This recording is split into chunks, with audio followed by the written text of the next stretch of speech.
Hello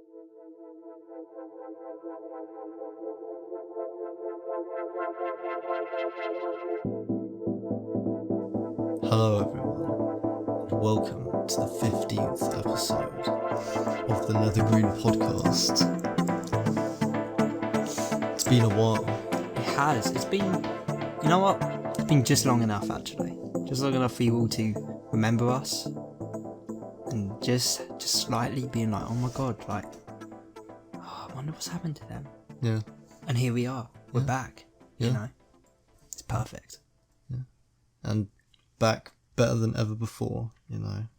We've progressed generally in our lives, you know, as people. By you know, in that small space of time, a lot has changed. I've had kids. Yeah. You know, Bradley's actually now 42 years old. It's true. I finally grew in my beard. It's big and bushy. Yeah. Big and bushy beard. He's got a Jewish wife. Big bushy beard and a big bushy black Jewish wife. It's a big bushy. He's got two children who are actually in his beard. Their names are Bill and Ben. Bill and Benson. Benson by Barley. No, yeah, things are good. And Hector has 8 jobs right now. And he is working. He's actually, not only is he working 600 hours a week, he's actually working on creating like 4 more working days in a week so he can fit so much more working. You know? Yeah. I'm actually working right now. He wants 11 days a week just so he can do work 11/7, you know? Yeah. 24 11. That'd be it, yeah, 24/11, yeah. 24/11, yeah. But no, in reality, we had a COVID scare. My little brother received COVID. Yeah. He received it as a gift. It was the worst Christmas. But no, he got it. It was fine. And I had tests. That's not me having it now, I promise. Oh my god, Bradley. That's bad smoke. No, it was I was fine. I took 2 tests, one on a Saturday, a Friday even, and then one on a Monday. And by that Wednesday, I wasn't even here anymore. And you didn't have COVID? Yeah, and my brother had relinquished his COVID. Yeah. And is now fine. Yeah. Well, and that is good news to hear, because no one wants to have COVID. It's an inconvenience to all, including especially yourself, the person who has COVID. It is, yeah. Because I wouldn't have been able to go to Norwich, which I eventually did do. I met up with Nathaniel. Yeah. Former podcast host, and Moose, other former podcast. I said podcast hosts, they're guests, they weren't hosts. Yeah, they were guests. Although they were telling me that they really are thinking of starting their own podcast. And I told them that if they do, we've got to have frequent crossovers and build a multiverse of podcasts. Oh, right. No, I was thinking more like it would be a war. Oh, there were competitors. Yeah, it would be more like a war. I didn't think about that. I thought of it as like they'd be our spin-off. But we could compete with them, sure. Start this episodes about them, you know, just exposés, you know. So on our list of points of the podcast today, you know, we've noticed that on their podcast they talked about. So we're going to talk about it better. And as we do it, we're going to be slanting everything they said too. Just now Dan said he held this. I think he's a fucking idiot. Who the fuck? And Moose, you know what? That's not even his real name. How can you trust him, audience? How can you trust what this guy's saying to you when you don't? You know, he can't even trust you. It's fake. It's fake news. It's fake news, mate. But no, I encouraged it. I think it'd be good. Plus, it'd be a podcast I can listen to because I don't listen to ours. That'd be weird. Yeah. Wouldn't that be so strange? Yeah. If my mum was like, "What are you listening to, Bradley?" And it was like, "Oh, a conversation I had with Hector the other day." Yeah. I'm listening to me and Hector talk about Rick and Morty for 2 hours. It'd be so strange. You'd be like, "Oh, you don't have a life? Don't have anything better to do?" Yeah. Why would you listen to your previous conversations when you can make new conversations? Yeah, these are for other people to listen to and enjoy, not me. I've lived it. This is me listening to it now in real time. Yeah. And anything could happen. Boo! You didn't expect that, did you? Wow. So I have to confess, there's jump scares in this. I did just shit my pants. We're going to have to pause. Oh, you just shit yourself. I just... Oh, I can smell it. Oh, Hector. So sorry. Yeah. That's not nice. I'm sorry. I can see Hector. I'm sorry. What have you eaten? All over your carpet. I'm sorry. It's so creamy. Oh, it's like you squeezed. You know, I was hoping that you weren't going to bring that up. You know, as a man, I thought you would respect me enough to not just bring that up. It's like you squeezed a tube of baby food out onto my carpet. It's the same colour and texture. It's yellow. It tastes of apples. This is just, what is this, Hector? What have you eaten? And now I come to my final point. You see, what they don't tell you. This is really nice, Hector. What they don't tell you is that, you know, if you don't get the COVID vaccine and then you catch COVID, you actually, you know, after you recover from it, you start shitting apple puree. Wow. Yeah. So that's what that has been. That's why they created the COVID vaccine, because they didn't want, you know, the market value of apples to plummet. Because obviously, if everyone has an unlimited supply of apple puree, no one's going to buy apples anymore. Have you even eaten apples recently? I don't need to.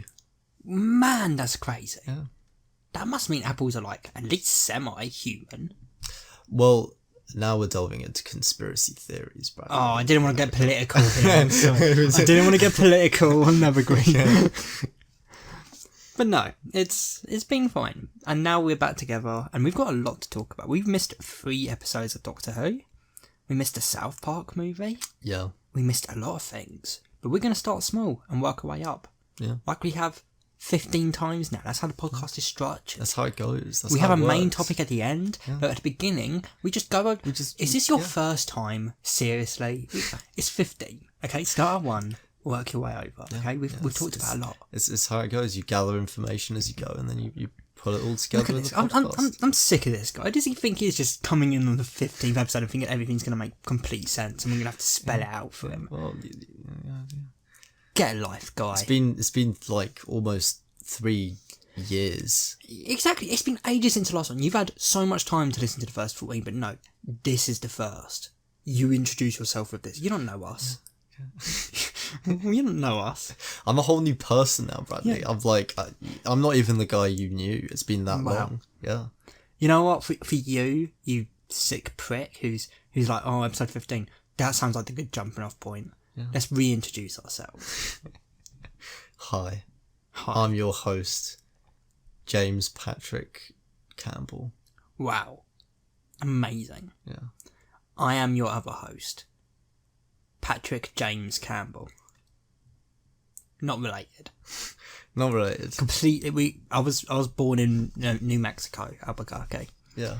And I moved down here when I was 8, and I ended up moving next door to some guy who just so happened to be called James Patrick Campbell. How do you do that? How do you change your birthplace? You were reborn? You rebirthed yourself in a whole new location? No, so the way they did it is that my when we moved down here, my parents created an entirely new birth certificate because my dad, in Albuquerque, New Mexico, he was I can't really get into it, but he was a drug guy. He used to create crystal meth under the name Heisenberg. He had this little accomplice. I don't remember his name, Pinkman maybe, but they used Johnny to sell. Pinkman. Yeah. No, I think it was a Jesse maybe. Jesse Pinkman. But they used to sell crystal meth. It was like the bluest, most pure meth. I had some once. It was amazing. But my dad died then, and then we moved from New Mexico here. And my name used to be Flynn. I also used to have severe disabilities. And they're gone. They're gone, yeah. And right. I think it was my dad. But yeah, we moved down here, and I met you, and I again, even though my name used to be Flynn, it was also Patrick James, so I didn't change my name to fit in with you. So you just decided to change it to Bradley? No, again, my name was what? I'm gonna have to beat that. Yeah. But I don't know who that is. Don't know what that is. Never heard of it. And who are you? I just told you. I don't think that's the whole story. You don't want to know the whole story. Can you explain that massive scar on your face and forehead that just goes down all the way? Oh, the massive scar on my face and forehead that goes down all the way. Well, you see, that's... it's like you could open you up like a book. Yeah, well, you see, that's the reason why, you know, I've told you now that I am, you know, James Patrick Campbell. Yeah. Is because I am actually James Patrick Campbell. You know, I might be wearing the skin of Hector. I see. A lot of bleeping I've got to do today. and that's why we're here for the podcast today. That giant scar is just because I split this man open, skinned him, and I'm wearing his skin now. And I'm here, and it's kind of strange that you haven't noticed that, like, the skin around my face is all flappy and there's actually a different pair of eyes. Well, I mean, I wasn't going to... Who do you think I am? I was just going to mention that. Yeah. Every time you meet someone, you're just like, hey... You look like shit today. What's wrong with you? Are you not wearing makeup? Have you not slept? What's wrong with your face? I wasn't going to say that to you. Come on. But you know, that brings me to the reason why I'm here. I'm actually here because at the end of this podcast... This one? I'm going to kill you and wear your skin instead. And I'm going to leave, and now I'm going to be Patrick James Campbell. This podcast right here? Yeah. The one we're doing now? Yeah. The one that's in progress. Yeah. That people are listening to. Yeah. That this is the mic. Yeah. I'm pointing to the mic now. This is the mic. Yeah. This one now. Yeah. Episode 15. Yeah. Nethergreen Podcast. 2021. 2021. That's a lot to take in. That's a lot of information in a short amount of time.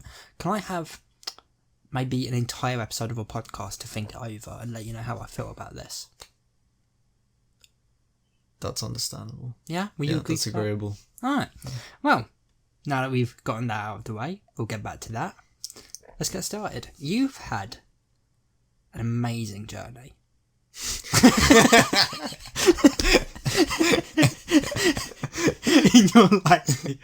in your life to get here, you know. You had an article. You saw an article earlier that you wanted to bring up, and I thought sounded pretty cool about a pilot who saw like a squadron of UFOs or something. Yeah, I'll get it up now so you can actually see it. So, yeah, I'd love to hear more about this. It was posted by, what is that, like, the British? The British. The British. No. It was Daily posted, Mail? No, I mean, Telegraph? I saw this on Instagram, so I don't know, like, if it's been shared to news. I imagine so. But, like, I will show you. Let's see. It was posted by Lad Bible. Oh, so you know God, real. those guys. But, yeah, a pilot claims he saw a fleet of UFOs flying over the Pacific Ocean, and that was what they looked like. That could be anything.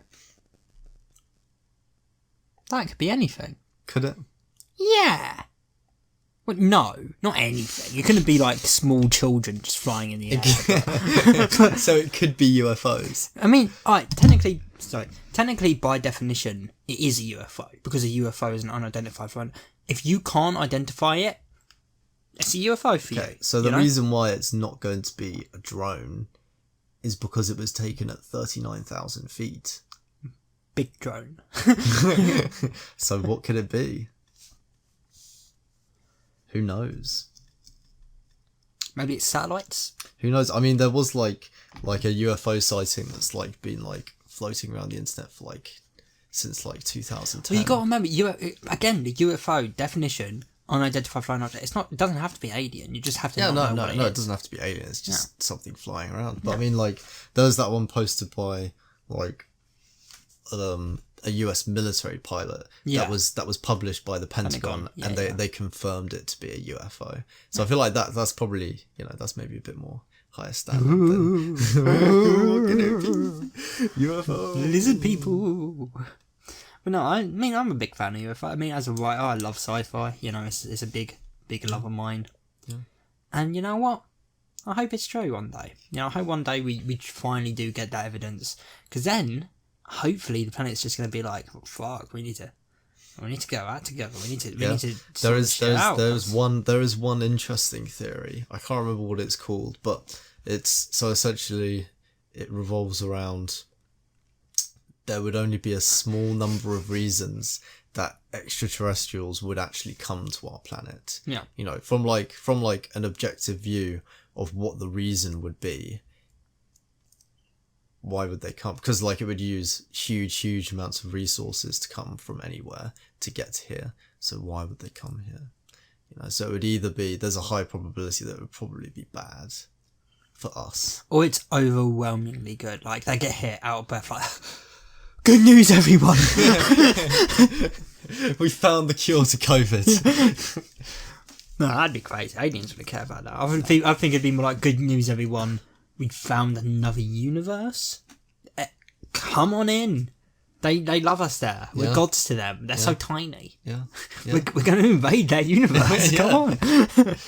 See, I feel like if aliens were scouting the universe, inviting people to come to a new universe, I don't think they'd invite us. We've fucked up the Earth. I don't think they'd invite us to this new universe. I mean, I don't know. I mean, it depends on how much research they've done on the universe, if that makes sense. Oh, sorry, on Earth specifically. Like, if they know how bad because maybe they could mean maybe we'd be able to convince them that we didn't fuck it up. If that makes sense, you know? Yeah. You know? Yeah.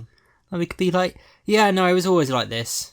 Yeah, we just got here actually. Yeah, we've only been here for a couple of 100 years, you know. Fuck's sake. But yeah, no, I think it's a good story. You know, did they say anything about who he was? Was it just an unidentified anonymous guy? Because that lacks credibility. Well, I mean, for a pilot to be up at 39,000 feet, I'd imagine like military. I don't think there's many planes that can fly that high. Except the big boy planes. Except like serious planes. Let's see. You know what? I'm going to Google it. Oh, Hector's got to Google something today. What do you think he's Googling? Guess. What do you think I'm Googling?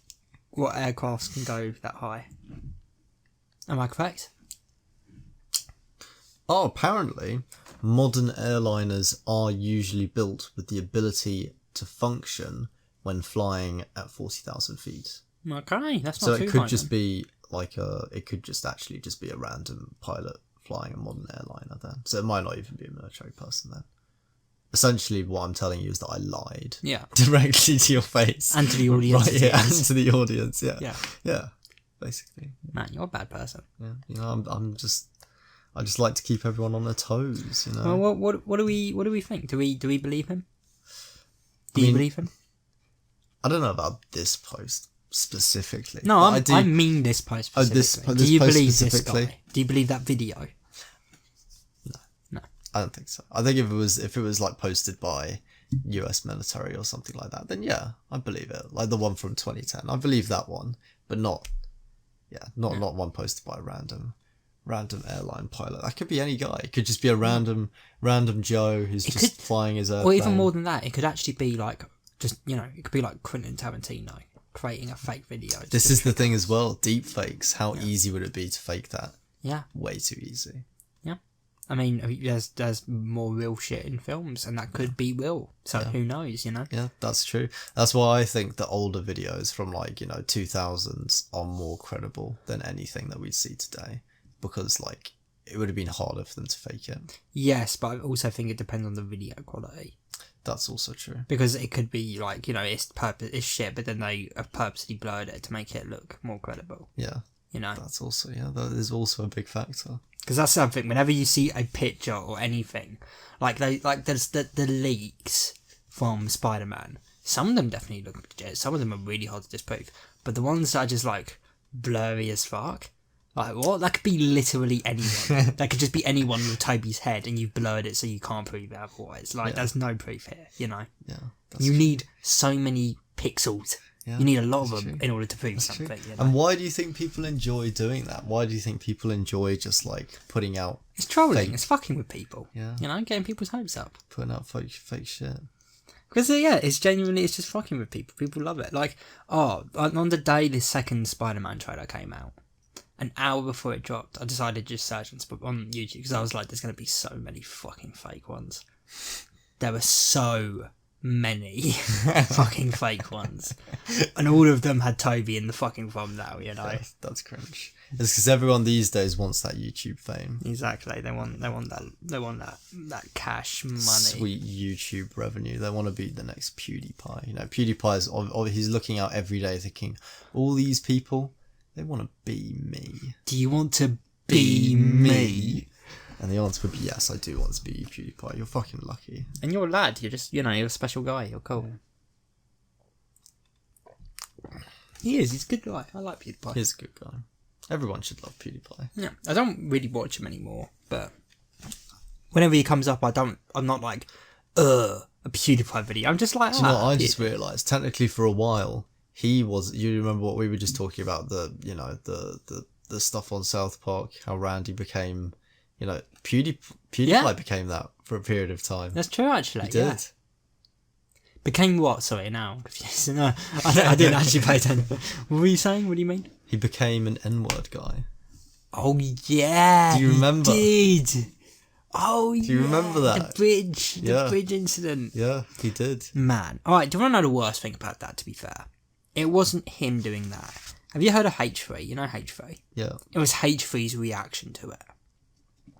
Because H3 went on his little prissy fucking podcast and was like, there is no excuse, there are no context in which you can say that word. You should be ashamed, Felix. When, 10 episodes beforehand, he had iDubbbz on.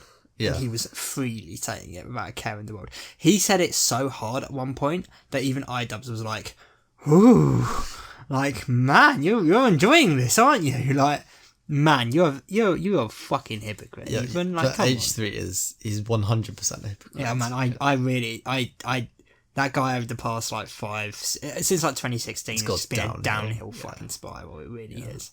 Have you seen, some of the podcasts he do now? They're just so shit. Yeah, They're man. so shit. And that podcast he started with Trisha Paytas, what? I would rather...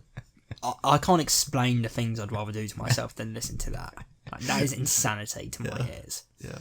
Man, oh man. Nah, H3, you're old. Yeah. And the podcast now, they all just sit there, and there are periods where they're all just sat there on their phones, just not talking, not doing anything. I'm just like, what? What is this? Who watches this? Why? And even when they do talk about something, alright, so they're being sued right now, actually, by the guys who do the Jake Paul wrestling shit, because they live streamed it to their millions of viewers. It was pay-per-view, Oh yeah. And the reason they're being sued is, not only was it pay-per-view, but they watched it live and did barely any commentary. Like that's not fair use. You haven't created something new out of that. This is exactly the sort of thing you use to make videos about yourself. Just someone using someone's entire video and content with no... Yeah, but I mean, that's just... That's so H3. It's so shitty. That's so H3. That's that's what he is now. And then that was that thing with Keemstar, where he went after Keemstar sponsors, and then everyone went after his sponsors, and they withdrew, and then he bitched about it. Yeah. That was what? You did that. You did that. That was directly your fault, dude. No one would have gone after any sponsors if it wasn't for you. Yeah. You cannot be angry about that. I do think just that whole crowd of YouTubers that really basically got big off of YouTube drama, because that's basically what they all are. I think all of those lot got big off of YouTube drama. They're all toxic. Yeah, they're all toxic. So toxic. Yeah, Keemstar. I mean, even Leafy. I mean, he's been gone for years, though. Yeah, that's true, actually. But Grey Day came back, by the way.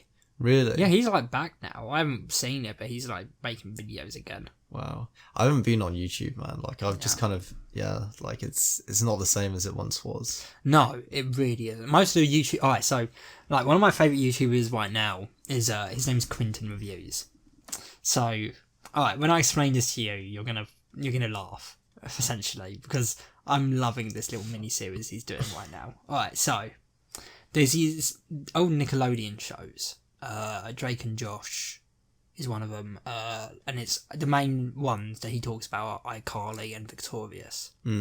So these are little Nickelodeon shows, they're little sitcoms. They're really silly. You might have seen some memes. That Gibby, have you heard of Gibby? It's a kid with no shirt on. He's like, Gibby. Oh yes, he's from iCarly and shit. Yeah. And he's made a mini series breaking down the entirety of both shows. Here's where you're gonna think it's silly. So the first part of this mini-series is technically a video about Fred, the YouTuber. That's a prelude to the mini-series. Do you remember Fred? Fred. The squeaky voice kid. Yeah. The reason it's a prelude is because Fred actually appears on iCarly at one point. Right. So it's technically connected. Now, this video, I think, was 3.5 hours. Then the main first part comes in, the first iCarly video, I binge iCarly. That clocked in, I'm pretty sure, at 5.5 hours. 5.5 hours. Holy crap. And then there was the second half of the iCarly, which was the end of iCarly, I end iCarly, whatever. And that was 4.5, I'm pretty sure, nearing 5. And then there was... Yeah, no. The first iCarly video was 3.5 hours, sorry. Then it was 4.5, I think. And then there was the Victorious video, and that one's the 5.5 hour video. And there's a second part of that one coming, and that's probably going to be so that's like over 10 hours worth of iCarly. And Victorious, yeah. I'm fucking loving it. Because here's what's so great about it, because it's like, it's the perfect background material, you know? Because... it's not like with YouTube and like the idea of a breakdown video and shit, like there's playlists and shit and autoplay and all that stuff. But with this, I can actually put something like this on. I've seen all of it before, you know, I've actually watched the video properly, but I rewatch it a lot because I can just put it on and it will play for 5 hours. I don't have to skip around anything. I can leave that tab open and literally just leave it there for 5 hours.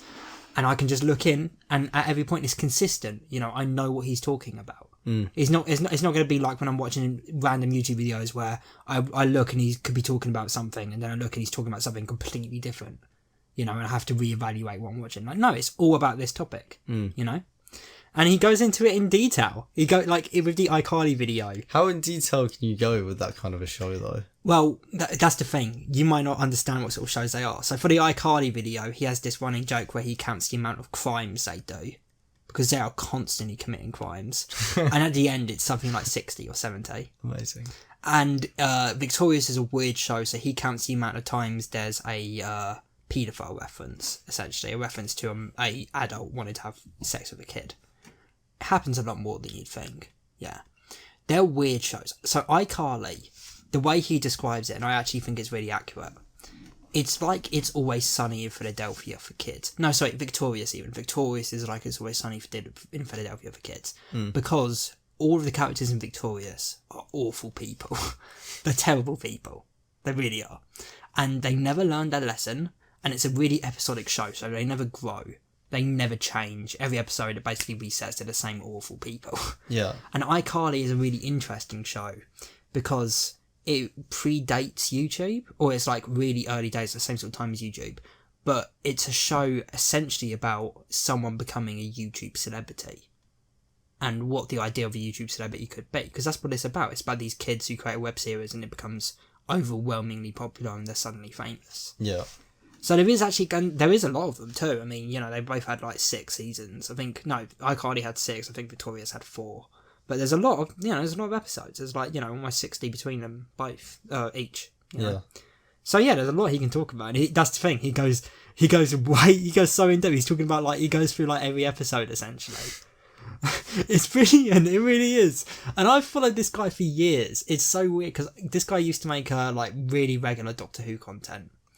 But I started watching the show outside of that because he makes... And yeah, no, I wouldn't... Before I watched it, if you had sat me down and been like, this is a 5-hour video about iCarly, I would have been like, what?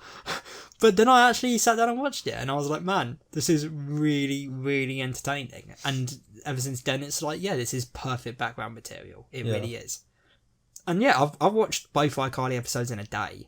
Meaning 8 hours full of this guy talking about iCarly.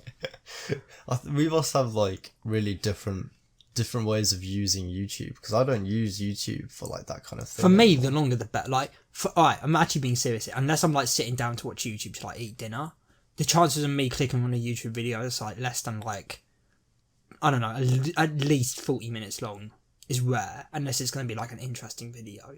But I really enjoy longer videos. I like videos that are like at least an hour long. Like really delving into topics and shit, you know? Yeah. Because like the quick ones, like what, a YouTube video that's 6 minutes. What the fuck is this really going to do for me?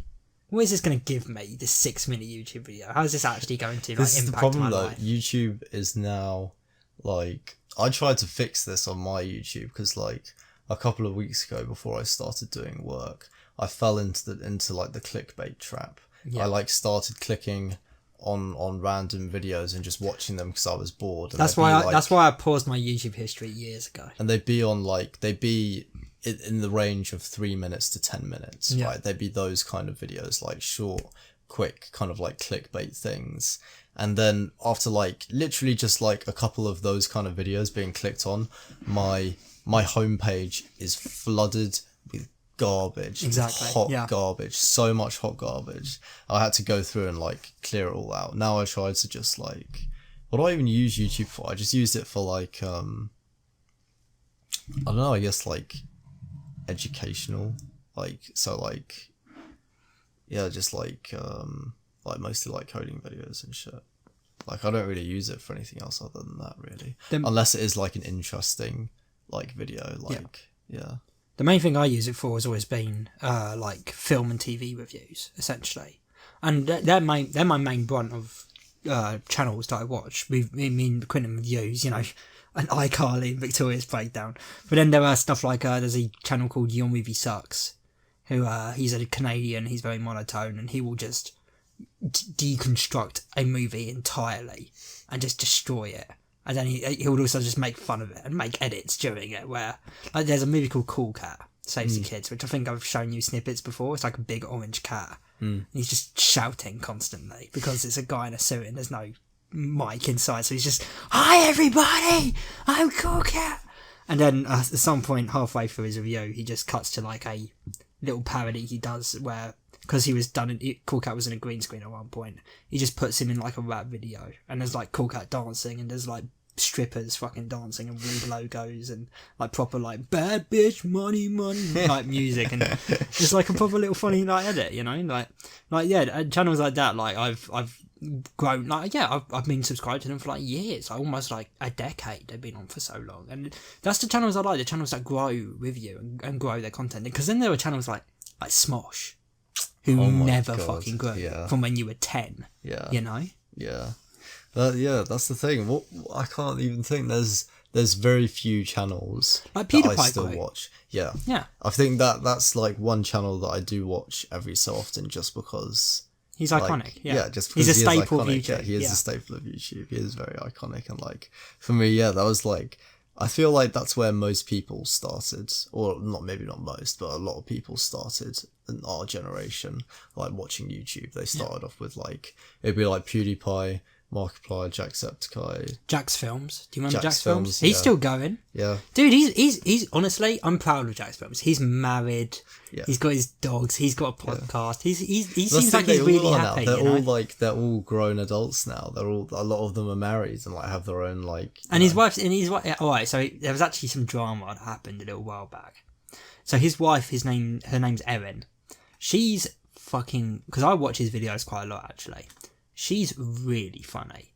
They work so well together. They've got really great comedic timing, the pair of them. Like, she is a really funny person. Yeah. So over lockdown, she gained a bit of weight. Not a problem.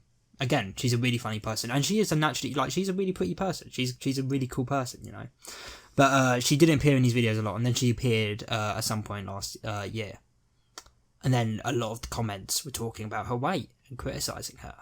But here's what you got on, because it's not just like, this isn't just like any YouTube. This is JacksFilms. The guy literally has built his channel around YouTube comments. Your grammar sucks, and his Jackass where he takes questions and shit.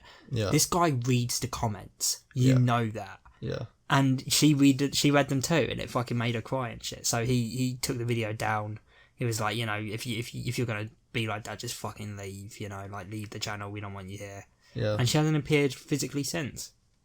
That's really sad. It is, like, people can be such fucking arseholes, because she's at some points in the videos that she appeared in, she was funnier than Jack, for sure. Like, she was a really, and they have a podcast together, which is nice. I listen to it, and that's nice, because what a dick thing to do, man. Especially if you're like actually a fan. Yeah. Like, why would you do that? What is the point? Yeah. You know, like, that's the thing. The internet's full of trolls now. It really is, man. Fucking arseholes. And it was like a top post on Reddit too. Yeah, Reddit got onto it. Oh, God. But Reddit likes JacksFilms, so there was a lot of people defending her too, you know? Yeah. Well, that's good. That's good. Yeah, the internet is full of weird crevices and weird people. Yeah. Like, 4chan is still a thing. surprisingly, somehow. Man. I don't understand how. I thought that shit should have died. How is it still a thing? It's like, it's like Hydra. You cut off one head and 2 more grow back, People just, like... Because that's what I reckon, because it can't be the same guy who's been in charge of it. People are just, like, dipping in, like, oh, yeah, it's my turn to be in control of 4chan. Yeah. God, it's so cringe. That's, like, the super hardcore people that are just... Anyone that's, like, a part of 4chan, you have dedicated your life to, like, the internet, and that's sad. You know what it reminds me of? It's not 4chan, but... There was that time... Alright, so that classic cringe phrase, we did it, Reddit? Do you know where that's from? No. It's from Reddit. Basically, it was something to do with the Boston bombing. Do you remember that marathon bombing that happened? Yeah. And Reddit were pretty sure they found the guy behind it. They didn't. They didn't. Innocent guy. Incredible. But when they were sure they found it, a lot of them kept saying, we did it, Reddit. But no, you didn't do it. That is really cringe. That's so cringe. Yeah. But 4chan would like that too. 4chan would like have some vigilante sections on there where they would try and solve crimes and shit. Like the Elisa Lam stuff was so huge on 4chan. Do you remember that? That was that video. You must have seen it. It's iconic. There's a Netflix documentary about it now and everything. Of that. It's an Asian woman who walks into an elevator. The elevator doesn't move, the door stays open, and she starts acting strange. She starts, like, feeling around the empty space around her. She walks out the door. She's doing, like, weird footsteps. You seen the video? Is that the one where she ends up on the roof? On the water tank. Yeah. Yeah. 4chan were all over that. And obviously, not a single one of them solved it, because no one guessed she would be in that fucking water tank. Yeah. And the reason for that, to be fair, was because... there was discrepancies in the report, and the guy who found her claimed that the water tank was closed when he found it. But it wasn't. It was open. He later said it was open. Because if that was the case, then that would have been suspicious. If the door was closed. But no, he closed it and then, didn't realise. Yeah. Yeah. How sad, man. Yeah. Yeah, how sad. Yeah. Old news though, that happened ages ago. It was a good Netflix. Well, no, it was actually a weird Netflix documentary, but it's a interesting story, and it is a sympathetic story. Poor woman. But it is. I mean, it can't be denied. That footage is fucking there is an aura around that footage. Yeah. That's like a real life X-File essentially. That. But how could she end up on the top of the building in a fucking water tank? It's just weird. Theory there is that she climbed in. She was having like a psychotic break essentially, and she climbed in. Yeah. And then while she was in there, she realised that she was drowning, so she took off her clothes because they were weighing her down. They threw her to the bottom, but obviously she still wasn't able to get herself back up. Yeah. Yeah. That is sad. Yeah. Surely there is a way that you could just float in the water without drowning. I mean, yeah, but like only for so long. You have to stay in one position for so long. Yeah. If you fall asleep, that's bad. Yeah. Yeah, that's terrible. How sad. Moving on from sad topics. Yeah, very much moving on. Yeah. What exciting topics do we have for the podcast? We have the fact that recently Kevin McKevinson, the head of Marvel, very much confirmed that if and when if and when Daredevil next appears, he will indeed be played by Charlie Cox. Now, we know when he's next appear. It's going to be in Spider-Man No Way Home. That's been leaked for ages, and there's been a picture from it and everything, and that picture looks really hard to fake. It's really hard to find evidence that picture's a lie. I don't even know if you know the picture I'm on about, but there's a picture out there. Mm-hmm. No, he's in that. And the fact that he's just confirmed that is big, because tomorrow, in fact, the day we're recording this, tomorrow, there's going to be a new episode of Hawkeye. And apparently this is going to be the episode where we finally properly see the return of the Kingpin from Daredevil. Mm-hmm. Now, if that's the case, if we do see that, then 100% to me, without a shadow of a doubt, yes, Matt Murdock is in No Way Home. Because if that leak was correct, why the fuck wouldn't the Daredevil one be? You know, why wouldn't that? Like, why would one leak be true but the other one false? Yeah. Like, in this specific scenario, resulting in these characters. Because this isn't just any characters. These are characters that were contractually not allowed to be in this until now. And they're trying to figure out the best way of implementing them in. It'd be all or nothing, you know?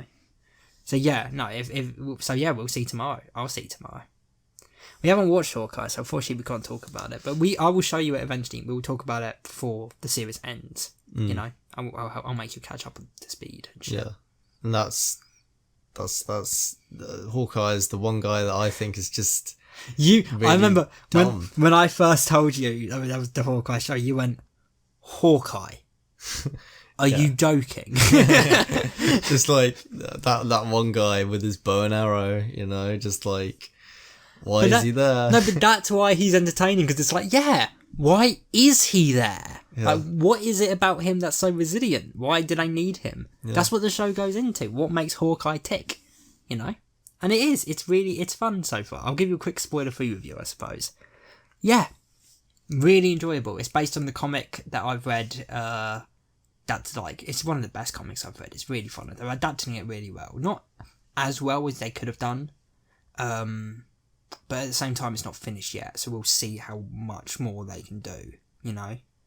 But no, I'm really enjoying it, you know? And they're setting stuff up, you know? There's like 2 characters from this that we know are going to get their own, you know, appearances in later projects that I won't spoil. One of those projects is going to be a big one for me, and when we watch it, I'll explain. But yeah, either way, good show. You're going to enjoy it when we watch it. It's Christmas. It's a Christmas show. But yeah, I can't explain it properly, but once we watch it, you'll understand. I'll explain it. We'll do a whole episode about it. We've basically finished Doctor Who now, so I'm down to start watching something else. We have finished Doctor Who, and we're going to get into Doctor Who, but I want to get into 2 things before we get into Doctor Who. The first, there was a South Park movie, my boy. Oh, yes, and I enjoyed it. I thought it was good. It was fun. It's called Post-COVID. They're all 40, or whatever, how old they are. 50? Which are they fun. 50? I mean, Cartman said, like, the past 40 years of my life. Did he mean the entire 40 years? Or since they were 9, exactly. If it's plus 40, then he'd be 49, so... Who knows? They're 40 to 50. 40 to 50 years old, which is old, you know. And I like that bit, you know, it's funny. You know, it's been such a long time. We've been in COVID for decades, you know. It's the future now. It's the future now. Yeah. And yeah, I honestly, because it's the first of 14, and I like the approach, because the way, and by the way, full spoilers, the way this seems that they're setting it is because, not only because while the movies, these 14 movies are on Paramount Plus, the show itself is actually going to be on HBO Max. They're both going to be on different platforms. And that is weird. And I don't think that's good. But the way I think they're doing that is so that in the end of the next movie, they're probably going to do something to fix the past. But the movies are going to follow the adults, and the show are probably going to follow the kids. Yeah. And that way you can watch both without needing to watch both. Yeah. You know? Because I don't think... Would I want to watch a show of them being adults? I don't think so. I think if they... I mean, it depends on how they did it. If they were going to do it, we need to see how they would do with, like, actual episodic adventures and not this storyline. Yeah. You know, because we know what the kids are like with this storyline and episodic adventures, but so far we've only seen them in this pandemic idea special, you know, concept. Yeah. We need to see an actual standalone. Let's see the boys, the men go do something wild, you know? I do like, I liked parts of it, but yeah, no, I think, yeah, it would just be... I mean, it's only just a theory at this point that all 14 will follow them as adults. I think if they did do that, this is certainly the way they could, but who knows? Maybe they, I mean, when they, that's the thing though. When they do, if they do manage to go back to kids and the rest of them are as kids, what big thing, unless it's to do with like them being adults, are they going to do for a movie? Like, what's going to be big enough to need a movie? You know, like I could see it, the adults being like, you know, the idea alone is big enough for the movies. You know, because that's essentially, it is 14, and they're all an hour long. It's essentially like 2 seasons worth of episodes, lengthwise, about them. You know.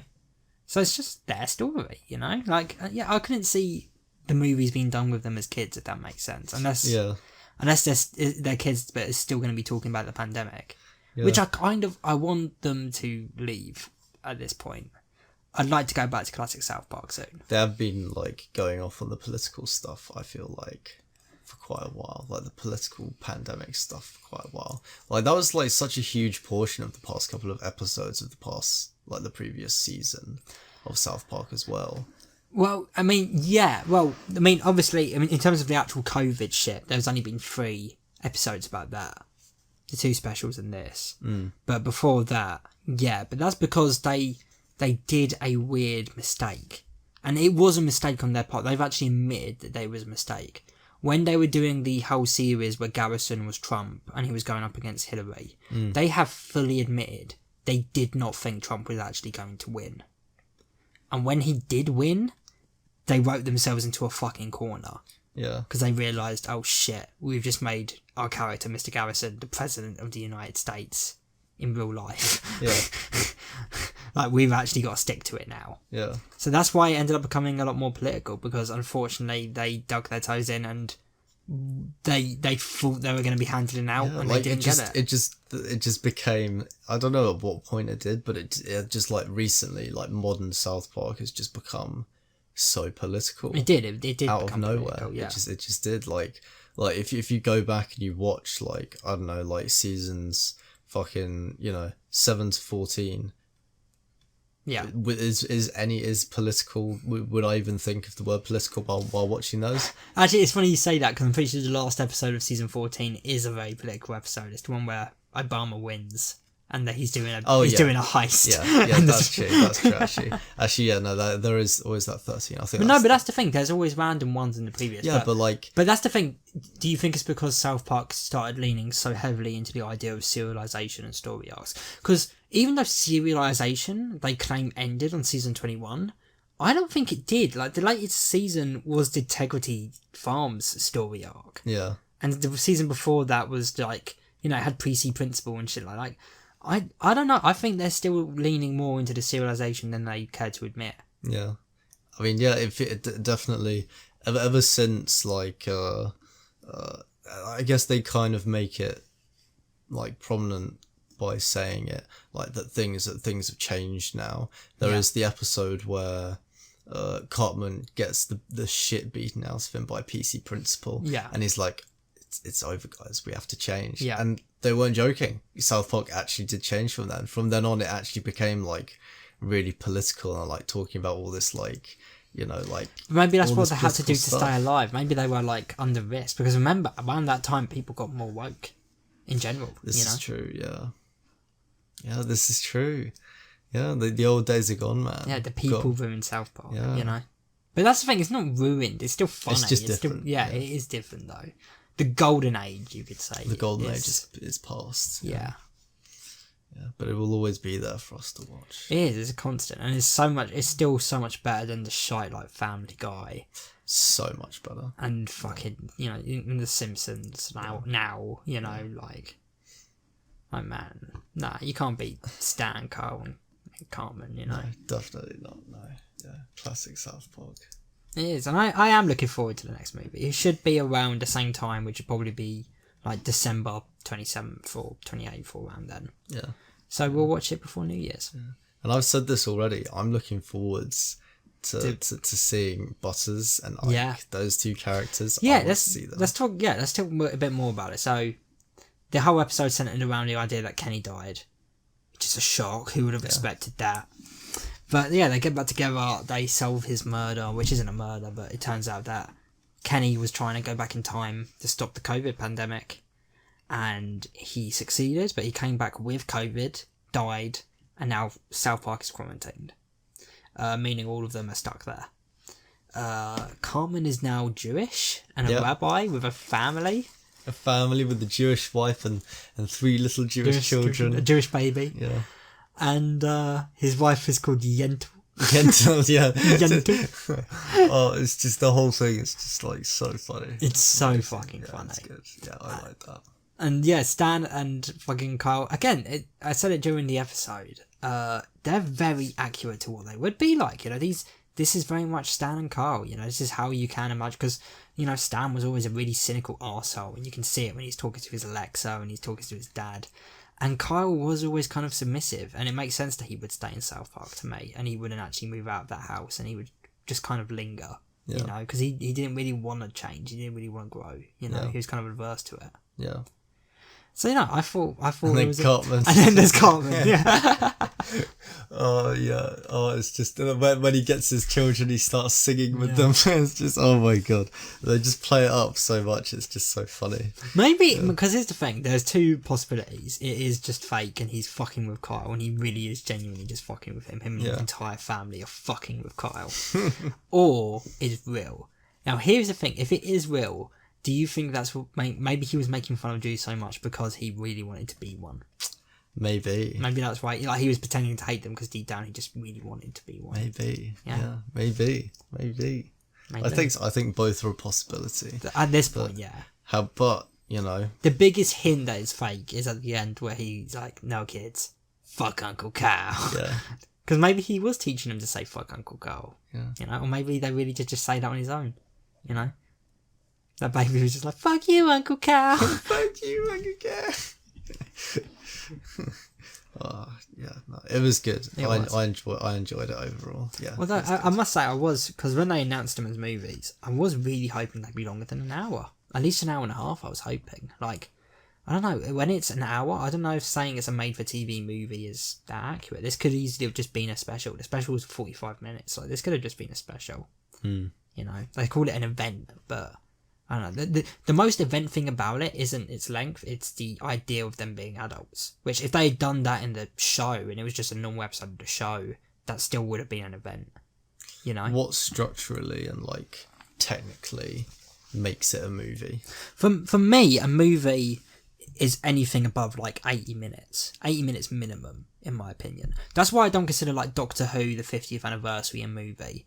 It's a big episode. It's 79 minutes or 76 minutes, whatever it is, but it's not a movie, you know? If it was like 90 minutes, yeah, I'd be like, this could be a movie. That's why, like, Sherlock, I consider it like a series of movies. It's like little fucking movies. They're all 90 minutes. Like, you couldn't sit down and binge... I mean, you could sit down and binge Sherlock like you would a TV show, but it'd feel different. It'd feel like more like you're watching a trilogy of movies, you know? It's about how it feels.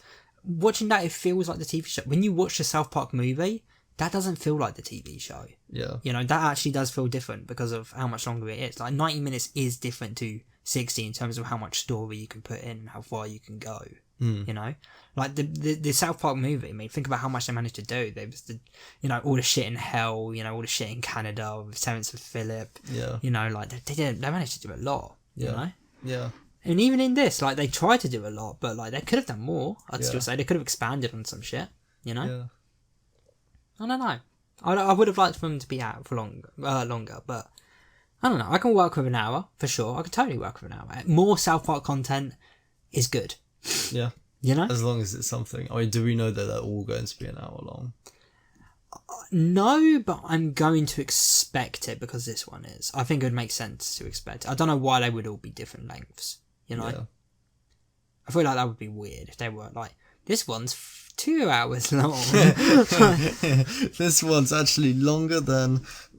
What's that really fucking long movie that you've told me about before? Zack Snyder's Justice League? The Justice League. Yeah, this is actually the longest movie in the whole world now. You know the longest movie? What is the longest movie? The longest movie... Alright, I might have to fact check this, but I'm pretty sure I'm right. It's a documentary about factories and shit. I promise you this is true. It's 35 hours long. No. It's 35 days long. It's 35 days long? The screening of it was like a giant festival, essentially. Like a month-long, like, outdoor thing. You just... You come round, you tune in and out, you catch as much as you can, and you go. What? 35 days?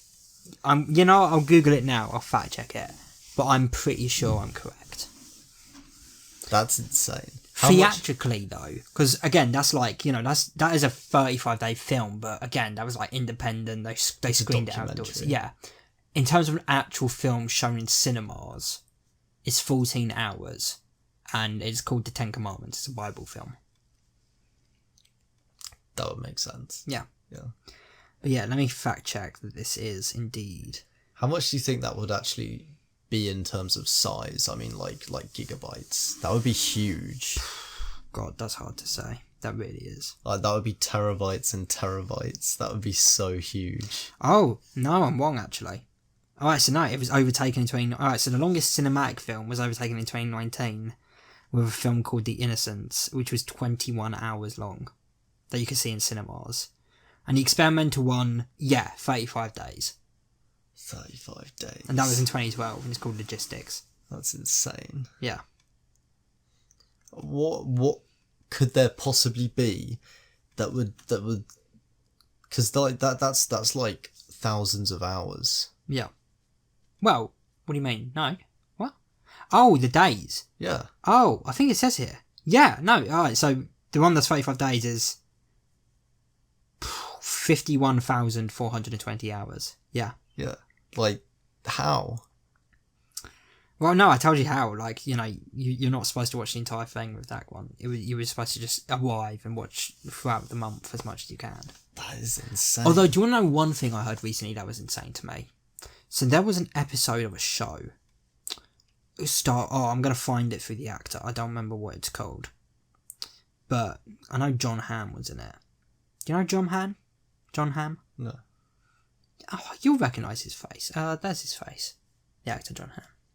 The Madman. He's in Mad Men. Yeah. He's not just mad. I'm pretty sure he was in this, but it was a TV show that had, I think it was 13 episodes. And the reason why that's important, let me find it before I talk about it. Is it?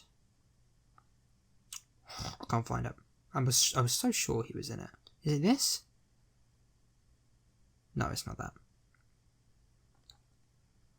This is so embarrassing. You bastard from all your new friends. Alright, I'm going to have to find it just from memory. Or I'll just talk about it from memory, sorry. So, I think it was a 13 episode TV show. The first 6 episodes were all like an hour each. And it was leading to this event, like a festival. The show was about a festival.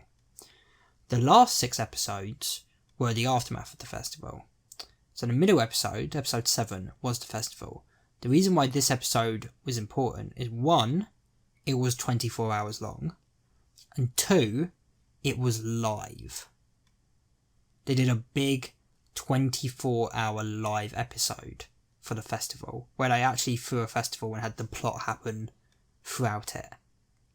That's interesting. I thought it was really fucking interesting when I read about it. Yeah. Like, I was like, I mean, I'll never watch it. But I was like, man, because that one episode's longer than the other fucking 12 combined.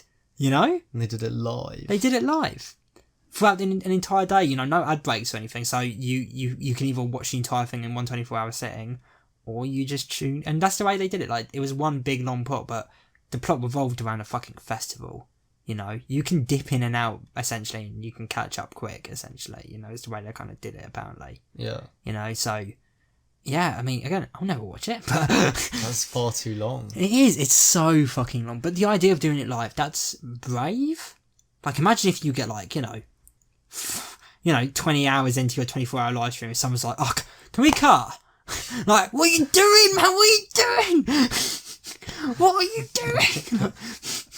See, I feel like anything beyond, like, see, even like 3 to 4 hours is a push for me for a movie. For a movie? Yeah. I think, yeah. I don't. All right. Here's a way of putting it. Like, how about Lord of the Rings?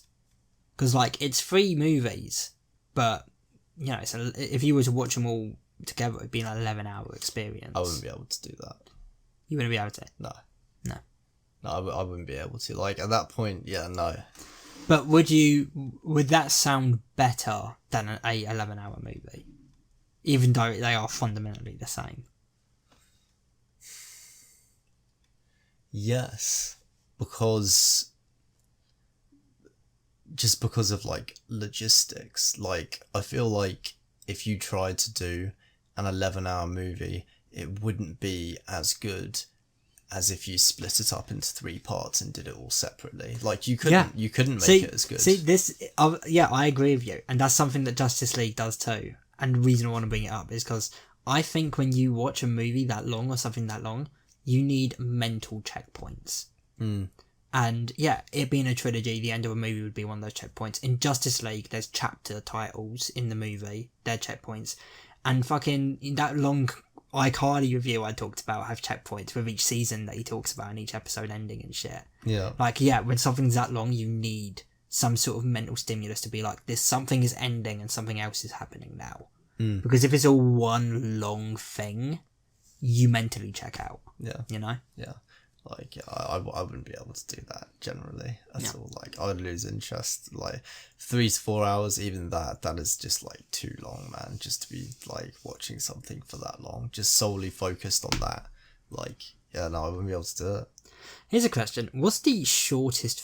Like, for example, if I was going to go pay to see something in the cinema, and I found out it was, I don't know, an hour. Like that South Park. If that was like in the cinema and I found out it was an hour, it would turn me a bit off of watching it. Like, I've got to pay to see something, I'm only going to be in there for an hour.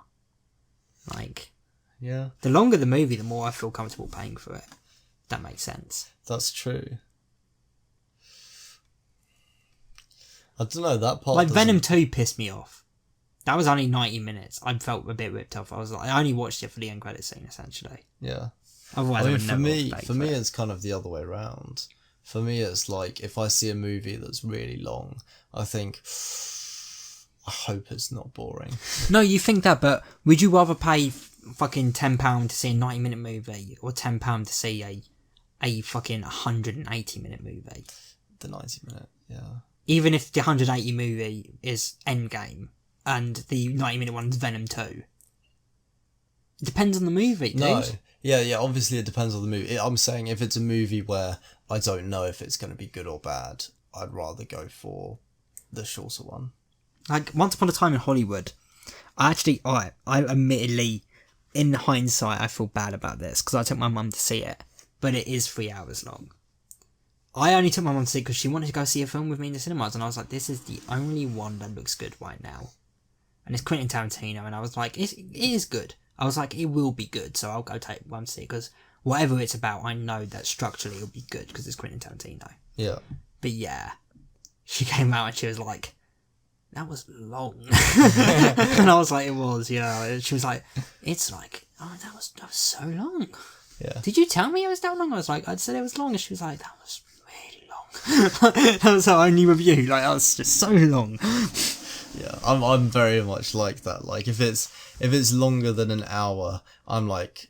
An hour? Yeah, if it's longer Even in a cinema? In a cinema, like, if it's, like, considerably longer than an hour, I want to, like... No, that's ridiculous. You can't sign up for this. I mean, 2 hours I'd get, but in a cinema, like, every film you've seen in a cinema with me have been longer than an hour. You've not been like, ooh. Like, I mean, but there's a lot of movies that, like, are around the hour mark in the cinema. No.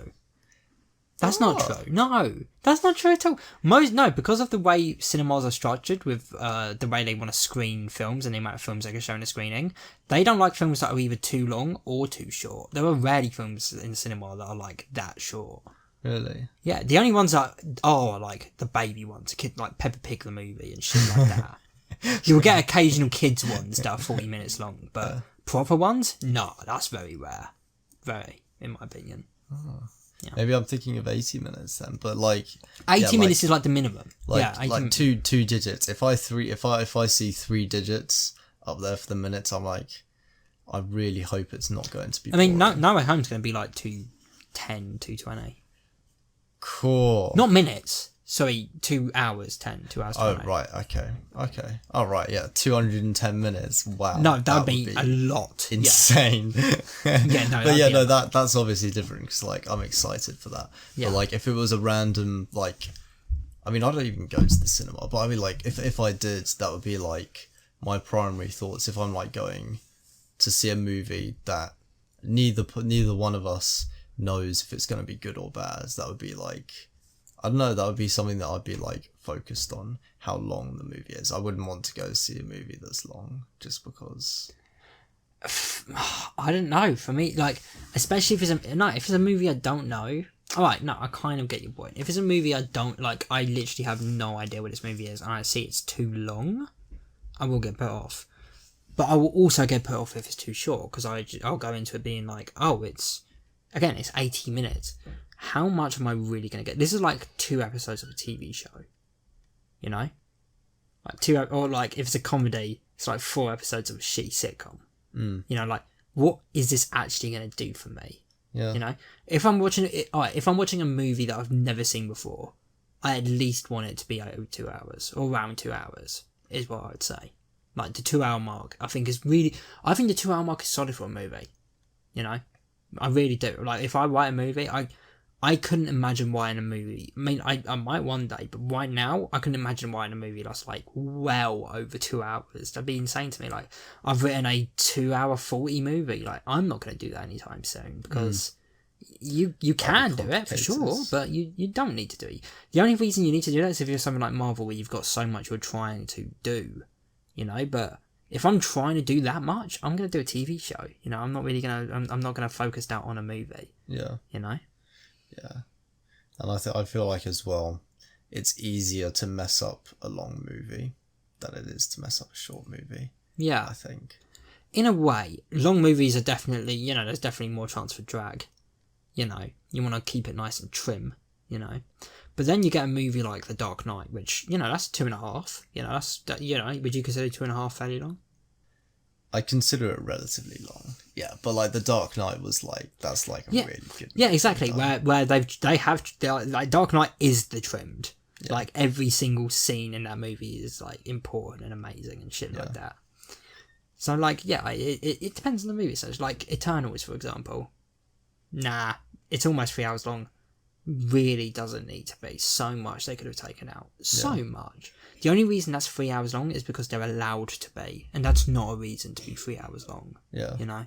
And, I don't know, like Endgame, for example. Endgame was a good movie, but same thing. They could have cut a lot out. The reason why Endgame works so well is because it's just fun. You know, it's 10 years worth of build-up. You just have fun with Endgame, you know? Yeah. It's more like a roller coaster ride than it is a film, you know? It's hard to rate Endgame, it really is. As a film, it's really hard to actually like give a number rating. This is like one of the only films that I've rated purely out of the experience. Out of the experience, I gave it a 9. I know as a film it's not a 9. I don't know what it is as a film. It's not a film. It's like, you know, that's an event. You know, post-COVID isn't as much of an event as fucking Endgame is, you know? Like, no, yeah, it's too much of an event to really rate, you know? Yeah, that is fair. Yeah. But yeah, and outside of that, talking of actually Infinity War and Endgame, I wanted to do a quick little spoiler-free review of the Guardians of the Galaxy game that came out by Square Enix. Now, I've talked about Square Enix on this podcast before because they helped create the abominable Avengers game.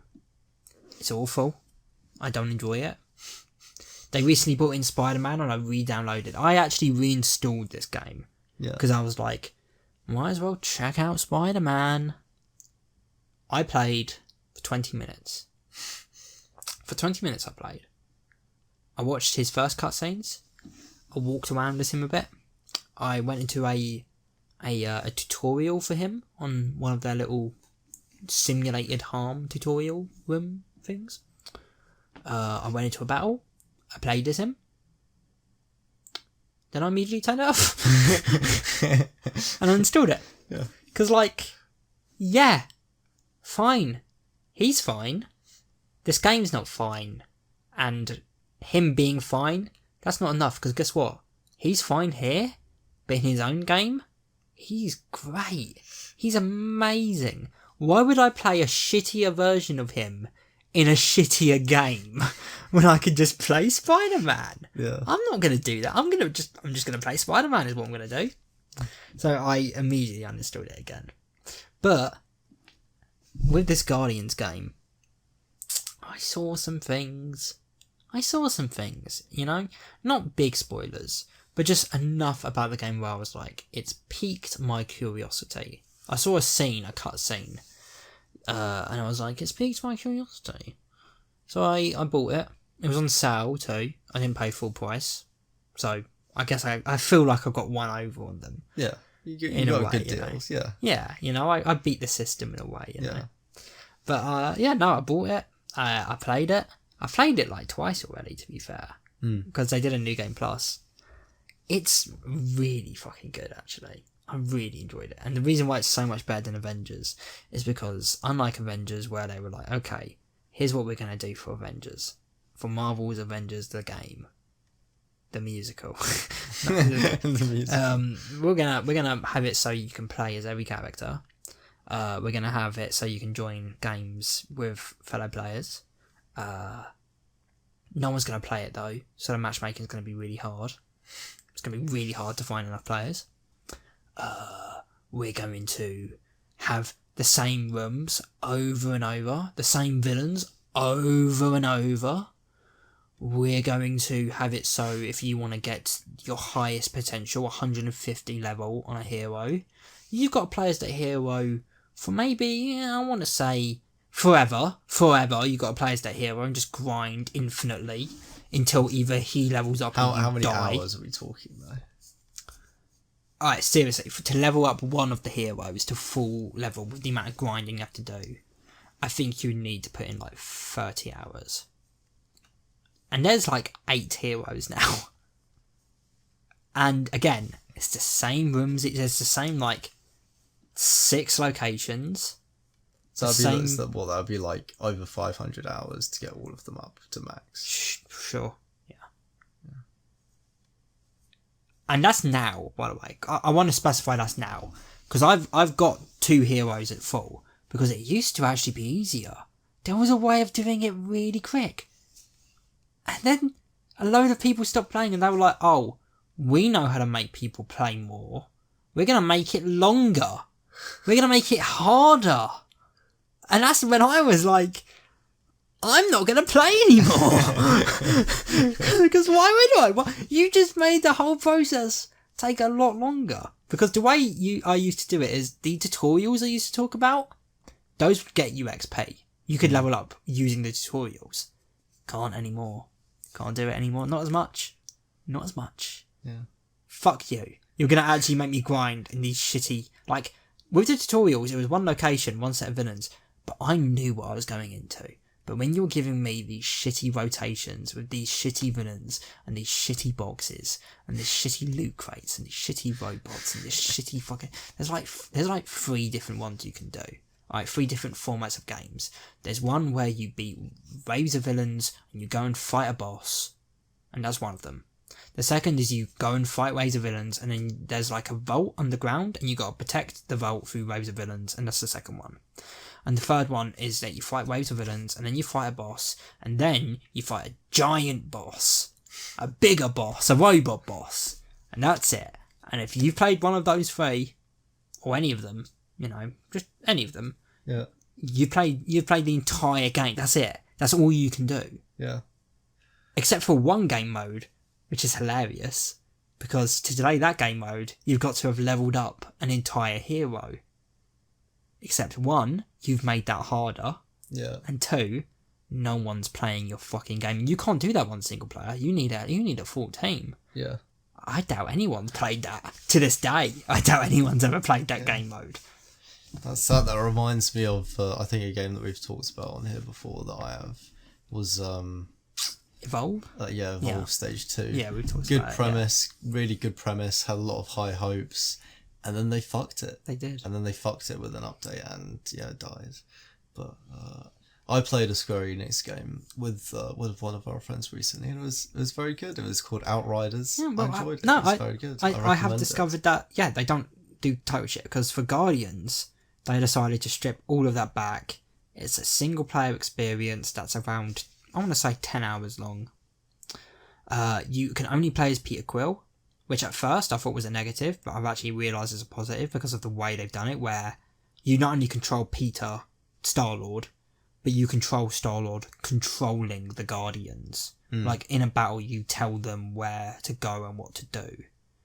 And the way they do it is really interesting, but overall, it's a really good fucking experience. And unlike Avengers, where you will spend hours and hours grinding to get your hero to 100, level 150. In Guardians, it's like the max level is level 3. You get like 3 perks each. Go nuts! It's really fun, and it's really it's so stripped back, and it's exactly what I want from a game. Yeah. And it was a lot of fun. I've almost platinumed it. Yeah. I would almost say that I actually do prefer them to the MCU counterparts. Like, I really enjoy this Guardians team. They're really, really cool. I really hope we get a sequel to the game too at some point. And there's even some Spider-Man and Avengers Easter eggs thrown in there at some points. You know, you even get a little Thanos cameo at some point. I see. You know, they do some fun. Yeah. It's not set in the in the movie universe. You got to remember, it's a different continuity. It's a different universe. But yeah, no, it genuinely it was a really fun game and a really good Guardian story too. Like, you know, and the soundtrack's really good. They do the movie thing where they get licensed songs from like 80s and 90s, and yeah, there's some real bangers in there. That's nice. Yeah. Because everyone loved the Guardian soundtrack. It's true. It's one of the best parts of the movies. I'm looking forward to the third soundtrack more than I am the third movie at this point. Yeah. Because they're on my phone. I listen to them a lot, and I just downloaded the game soundtrack too because it's a really good tune. You know, they've got Never Gonna Give You Up on there. They've got fucking Don't Stop Believing. Oh yes. Oh yeah. Okay. Yeah. They've got bangers, man. Bangers. These are all good songs. They are. You can't deny. And the movie soundtrack has like, I think I want to say like 14 songs on the second one and 12 on the first. This has 30 songs because it's a game. It's so much bigger. So that's a lot more songs. You know, a lot more songs, and they all fit the style and shit. Yeah. I'd say it's a good game, and I'll play the second one of that. And I'm going to vow to you now, I'm never going to touch the Avengers game ever again. That's fair. Yeah, that's fair. But I do recommend giving Outriders a try. And when you do, let me know, because I'll gladly play it as well. I will try. Yeah. I will do as you say. Well, I commend that, I suppose. Yeah. Thank you. Yeah. So, we do have the final topic now. Doctor Who. Hell yeah. Flux. Man, it's over. It's over. It feels like it only just begun. It really does. 6-episode series of Doctor Who is like nothing. It is over, and you know what? I'll be honest. It felt consistently crammed the whole way through. It really did. he did a good job. He somehow managed to make it feel consistently crammed the whole way through. Every episode felt like they were trying to do way too much and set up so. And so we've only covered episode 1 to 3 because we took a break, but we have been watching it. You know, we've been keeping up. So we're going to talk about all 3 of them, but before we do we want to quickly talk about like our feelings as a whole? Like, do you think it ended well? Oh yeah, just talk about your feelings. Do I think it ended well? I didn't think the ending was that. Like the very end. Yeah. Like, you know, the last scene I thought was good. I thought the very end was like very Doctor Who. I thought, you know, to me, I was like, yeah, this is Doctor Who. But I mean, the last episode as a whole, I didn't think it was very good. Yeah. You know, I don't think it was very good. Alright, let's get into all of them. Not all of them. Again, we've covered the first 3, but we can cover them again if you like, Hector. Let's do it.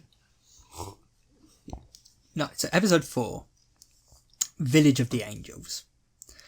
This was, for me, the highlight of the entire series, and also a really good example, in my opinion, of how this series didn't need to be one big story. Because, like, you can easily watch this episode as a standalone. Just ignore the fucking Bell and Rinder shit. Fucking think past the Division stuff. And you can totally watch this as a standalone episode. Like, this whole series could have been standalone episodes. And he just crammed them all into one big narrative, it feels like. Yeah. You know? Yeah. Because, this episode, when it was away from the Flux and just dealing with the angels and shit, it was really fun. it was really cool. Jodie was really prime in this episode. Like, she was really good in it. And it was really nice seeing her again ripped away from Yaz and Dan, who I don't think I don't know if they've been with her a single episode this series apart from the first. It was nice how she did, like, she definitely, from what I saw, like, she very much, I mean, she might have already done this, to be fair, but like for me, like, I haven't really seen any of the Jodie. I think outside of this series, you've only seen one. Yeah, so I like, and that was the worst one. For me, she did a good job at, like, you know, establishing her character as the Doctor. Like, I thought it was good. I thought she did a good job of doing it. You know, that's only this series though, because her last two barely felt her presence as the Doctor. It's actually like a really dramatic difference how she's being portrayed here, and that is because, like, I think Chibnall has got a better sense of what he wants her to be, and it also helps that, again, I don't hate Yaz as a character, and I definitely don't hate Dan. I think Dan's alright, but this is a Doctor that is working so much better when she hasn't got her normal companions. Look at this series as a whole. In the first episode, she's with Yaz the entire thing and she meets Dan. In the second one, they get separated. Alright, she's with the Santarans, he's with the Santarans in Liverpool, and she's on the fucking Atropos, the planet of time. In the third episode, they're all in their own fucking time streams and they all get separated. In this episode, they all get separated. The Angel's taken back in time, and the Doctor's with Jericho. Yeah. In episode 5, they're all separated. Yeah. The Doctor's with Division, and then in episode 6, they're all separated except there's 3 Doctors, and now all of them get to deal with their own separate... Like, I think, honestly, like, this Doctor could have not had a companion, and it would have really worked. That's why her first 2 are so shit, because there's 3 companions, and 2 of them are terrible. And that actually does include Yaz. In the first 2 series, she's terrible. But once you strip around even those 2 companions, you know, Ryan and Graham who left, it becomes better. And then when you strip away even more, you start to actually get the good Doctor, you know? I don't know. Do you think she'd stay on? Could you imagine these companions with a 14th Doctor, with a different Doctor? For the companions, I mean, you say you don't mind Dan. I think they're both meh. Like, the companions. I think that old guy did a better job of being a good I enjoyed him more as, like, even though he wasn't really a companion, I enjoyed him. Great. Oh, you mean Jericho in this? Yeah. No, for sure. No, Jericho was the best. I enjoyed him more in this, than the others who. No. I 100% agree with you there. When I say I like Dan, I don't mean like I like him. I mean I like him in comparison to the other companion that she's had. Right. Like, I think he's her best companion. Yeah. You know? I don't know. Would you describe... I mean, I don't even know if you could describe... Because, again, they've been separated so much. He's more Yaz's companion than he is the Doctor's. Yeah. You know? Yeah. And as for Jericho, I wouldn't describe Jericho as, again, more Yaz's companion than the Doctor's, you know? She has her own companions now. Yeah. She's a companion with companions. Yeah, I didn't really... Yeah. What do you think of the Weeping Angels in the episode? It has been a while since you've seen it, but what do you remember? I thought it was cool. They're talking a lot more. Yeah, which was a bit weird. Yeah. Because I've always hated when they talk. And then the Doctor became... I didn't enjoy all the really shit resolutions to the big cliffhangers. Okay, yeah. Let me actually go through the cliffhangers and the resolutions to get a real scope of this, because all of the most of the cliffhangers have actually been good, but all of the resolutions have been shit. So this is all of them. The first episode's cliffhanger is the Flux is coming into the TARDIS. Do you remember? We get that big montage shot of all of the characters, God, yeah. all looking dramatic. Yeah. And then the Flux enters the TARDIS. The resolution to that one is that the Doctor pulls a lever on the TARDIS and they get displaced into the Crimean War, and they're out of the TARDIS and they're out of danger. The second episode's cliffhanger is that they're on the planet of time. Yaz and Vinda are about to have time rage through them, and Swarm clicks his fingers. That implies that, you know, it started. Yeah. And then in the resolution, we see that, no, even though we saw him click his fingers, and we saw the Doctor was standing right fucking there when he clicked his fingers, it actually turns out the Doctor, right before he clicked his fingers, actually grabbed Dan, pushed him onto a podium, grabbed into a podium herself, and then she absorbed some of the time herself to help save their lives. Just before he clicked, even though we saw him click. The cliffhanger was the click. Yeah. Terrible resolution. Yeah. And the third one was a fun one. The angel has the TARDIS. The Weeping Angel takes control of the TARDIS and is taking him somewhere. Fun cliffhanger. Yeah. The resolution for that one, the Doctor takes some cables from the TARDIS and puts them together, and the angel goes away. Yeah. Just, what were those cables? What did she actually do? Why didn't they go away? Yeah. Does she have a specific angel beam that fucking erupts? Like, what did she do? Yeah. And then the cliffhanger for that episode, as we've said, is the Doctor becomes a Weeping Angel. My favourite cliffhanger of the entire series. Not the entirety of Doctor Who, I mean Flux. Yeah. It was. The resolution was just It was. The resolution, which, before we talk about episode 5, what would you rate episode 4? The Weeping Angel one. I think it is the best this series. It has to offer. Yeah. And it's not a surprise to me that it's the only one that's not solely written by Chris Chibnall, and he had a co-writer, Maxine Adderwell, I want to say her last name is. I could be wrong. It could be Oldwall or something like that. But she's actually really good. This is her second episode, and her first one was also... I'll be honest, her first one's a little bit overrated, but it's still, good. You know, it's not as amazing as everyone says. Her first one was in series 12, and it was about, it was like a fucking ghost story, but with a Cyberman. And it was good, but a lot of people said it was amazing, and that's just because it was so much better than the rest of the series, but it was fine. But this one, again, it's good. It's so much better than some of the shit Chibnall has shown us, you know? Yeah. And this was a real highlight for it. I don't remember if we gave number ratings to the other episodes. We didn't. I don't think we did. I know we do for the movies and shit, but I don't know if we would for shows. Yeah. So let's just say, do you like it or not like it? Give it a thumbs up or thumbs down, or 2 thumbs up and 2 thumbs down. I'll give it a thumb up. I have to like it because it's Doctor Who. Do I think it's good? That's not true at all. Do I think it's good? A thumb up or thumb down? Not for if you like it, for if it's good.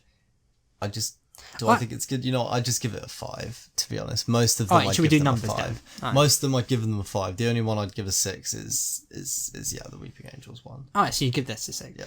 Really? So even the last episode and episode 5 you'd give a 5? I didn't think they were very good. No, that's my point. I'd give them less than 5s. Oh, right. Oh, well, yeah. I mean, they were just 5s, but they just weren't good, were they? They just brought up loads of really retarded shit. Alright, let's get into episode 5. And the cliffhanger of the Weeping Angels, of her becoming a Weeping Angel, is she stops being a Weeping Angel, and that's it. She just turns back into a Doctor. Now, I brought this up because I had a really good idea for something they could have done. Not to suck my own dick, but I think it's so much better than what they did, which was just she stops being a Weeping Angel. Yeah. I thought it would have been really cool if they made it so throughout the episode, or even for the rest of Flux, she has to figure her way out of it, but if when she is now being observed and someone's looking at her, she turns back into an angel, and that's something that Tecteun could use against her, you know. She's got to have the conversation with Tecteun can choose when she can move and shit. She's got to figure out a way of doing it fast enough before she can turn her back or something, you know? That would have been quite interesting. Yeah. Instead, no. She's just the Doctor again, and that's it. Yeah. What shit. It's just taking the easy route out without putting any thought or any effort in at all to resolve this. It's almost like he came up with the awesome cliffhanger and didn't think of the resolution, and then they came on set the next day and he just came up with the resolution on the spot. Then we get I'm gonna quickly bring up the last cliffhanger before we talk about episode 5, because this is the weakest cliffhanger and weakest resolution.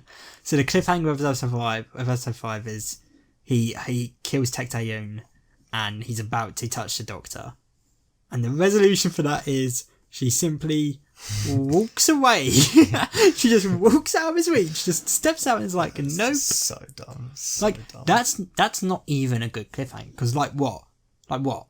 We're actually sitting at home being like, oh my god, Swarm's gonna touch the Doctor, she's gonna die. No one thought she was actually gonna die there. It's different with her she became a weeping angel. It wasn't the risk of, is she gonna become one? Because the audience would have thought, no. She became one. That's a good cliffhanger. You resolve it like that. But this, oh, Doctor, I'm going to lightly touch your face and you will die. No, she won't. We know she won't. Yeah. And at home, I don't know what... Because here's the thing. Imagine if at home people were like, okay, how's this one going to be resolved? She's going to teleport away. She's gonna have a force field around her. When he tries to touch, there's gonna be a spark and he's gonna fly back, or maybe like Captain Jack's gonna come back, John Bowman's gonna come. Who knows? People coming up with crazy theories, and then the episode comes on and she just steps 2 feet backwards and is like, nope. Man, what a shit cliffhanger and what a shit resolution. Terrible. But then yeah, let's get into it. So episode 5. Weirdly, so much happens, but also not that much. Like, a lot happens, but it's also so much that can just be kind of just mentioned and not actually gone into detail, because they don't go into detail. Yeah. So there's I want to say there's 4 main plots in episode 5. There was a lot of weird, what I thought to be unnecessary character building. Yeah. There was kind of a lot of filler, weirdly enough. So the main 4 plots in episode 5, in order from least to most relevant, is the least relevant was, everything happening with Vinda and Belle and Carvanista. Carvanista takes Belle and gets her ship, and she's like, what are you doing?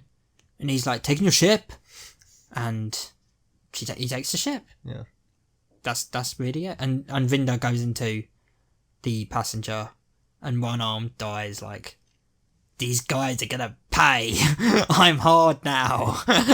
Because she's suddenly like a little fucking John Rambo in there. I'm surprised she didn't have a fucking, a bandana wrapped around her head and blood-stained fucking vest, But then, and the third storyline is the most unnecessary one in the episode.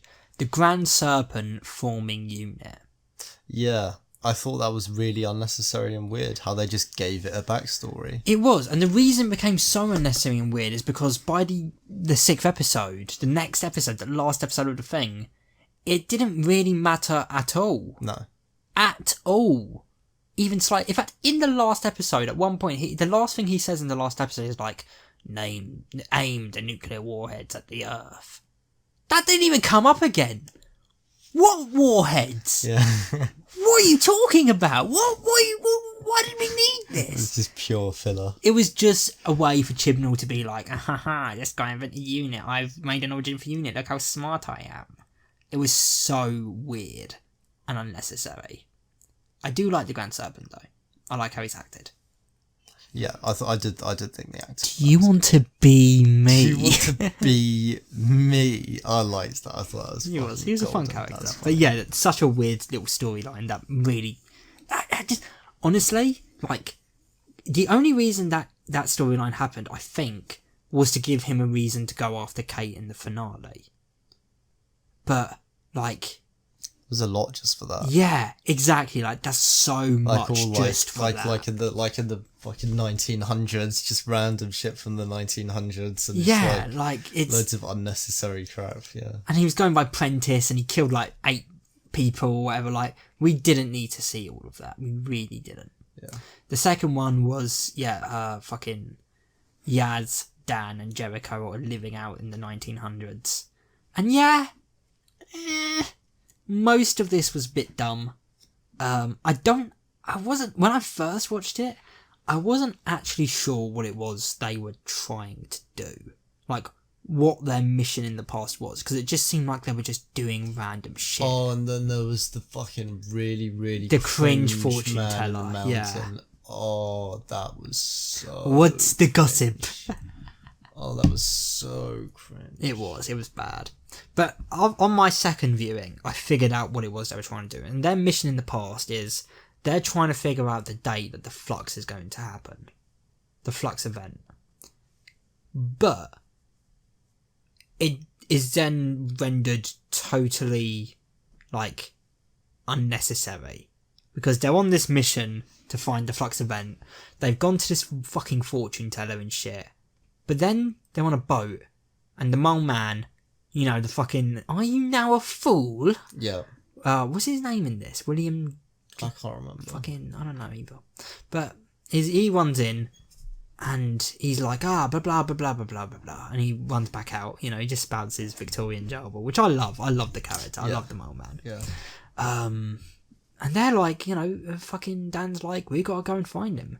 And then they find him and they find his doorways that lead to different places. And one of those places leads to the place where the Flux is happening anyway. And it's like, they had nothing to do with that. That's not how they found that.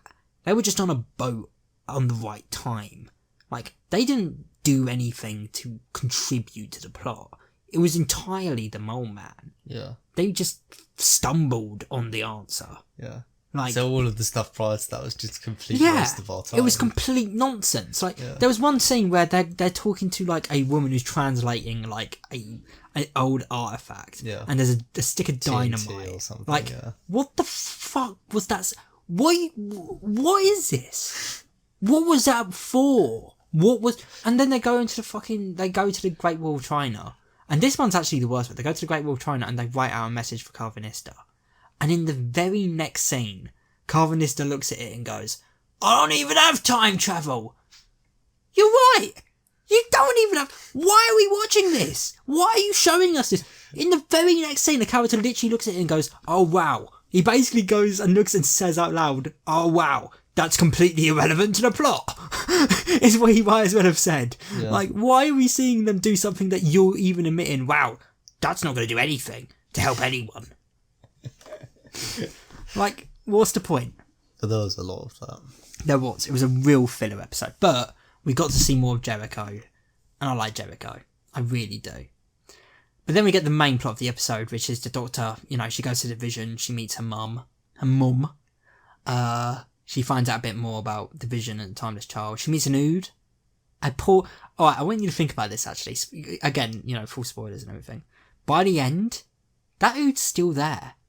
That Ood is alone on a spaceship in between universes. Just there. Yeah. That poor Ood. Yeah. That Ood saved... Because that Ood was the Ood that, like, you know, lowered the effects of the Flux in the end. That Ood saved the universe, and he's just trapped there forever. But he gets to see both universes. It's the ultimate view. Yeah, but is it worth it? Maybe not. We don't even know if he's got food. Maybe it is knowing that he saved the universe, you know. I'd be happy knowing that I saved the universe. Just poor Ood, you know. But yeah, she goes to the Vision and Tak Tae-yoon is like, I am your mother. You've got a past. It's in this fob watch here. You found the fob watch. There it is. You've got a past and I'm hiding it from you. I hid it from you. And the doctor's like, man, that sucks. You're a bad person. I will never join you. And then Swarm comes in and is like, no, you won't join her. We're here now. And she's like, what are you doing here? And he's like, we formed a... She actually says, like, he says, like, we formed a telepathic bridge or something with the Doctor. Yeah. I think when he said that, here's what I think it was. I think what that is referring to is that weird scene in the first episode where she sees, like, a vision of him and he looks at the camera and goes, trick or treat, Doctor. Yes. I actually think that's what he's talking about. Oh no, not that one. Anything but that. I know, so when I heard that I was like, that's what that was. Wow. That was him forming a telepathic bridge in her mind. Like, man, that's... Because that was so cringe. Yeah. Trick or treat, Doctor. And then she says Halloween and Yaz goes, Halloween, trick or treat. It embodies it all, doesn't it? Chibnall is such a shit writer, man. It just embodies it all, doesn't it? But yeah, and then they killed the Doctor's mum. What did you think about the idea of it? Because, I mean, I hate the idea of meeting the Doctor's mum, but at the same time, in the end, it ended up being completely irrelevant anyway, and we never have to hear about it again. So it didn't even, like... That's the thing. I didn't even get that angry because she didn't really do anything. They didn't really do anything. We just met her. He just kind of put it there, and now she's gone forever. Yeah, so, like, I don't even have that much to be angry about, you know? It's not like when with him changing the origin of the Doctor, because there's so much there that you're changing. This is nothing. This is such a small part that is nothing, because this isn't even a real mum. She adopted. I don't fucking care about this one. We never have to meet this woman again. Someone who looked after the Doctor while she was growing up. Exactly. It doesn't anger me for the reasons it might anger everyone else. It just angers me because it's completely irrelevant. You know, I don't care if we meet the Doctor's adoptive mum. But so were then those crystal people as well, because they just died. Well, that's in episode 6, which we'll get to now. But what did you think of episode 5? I thought it was shit. Yeah, I gave it a 5. I would give it a 4. Yeah. No, good. I'd give it a 3. Really? Yeah.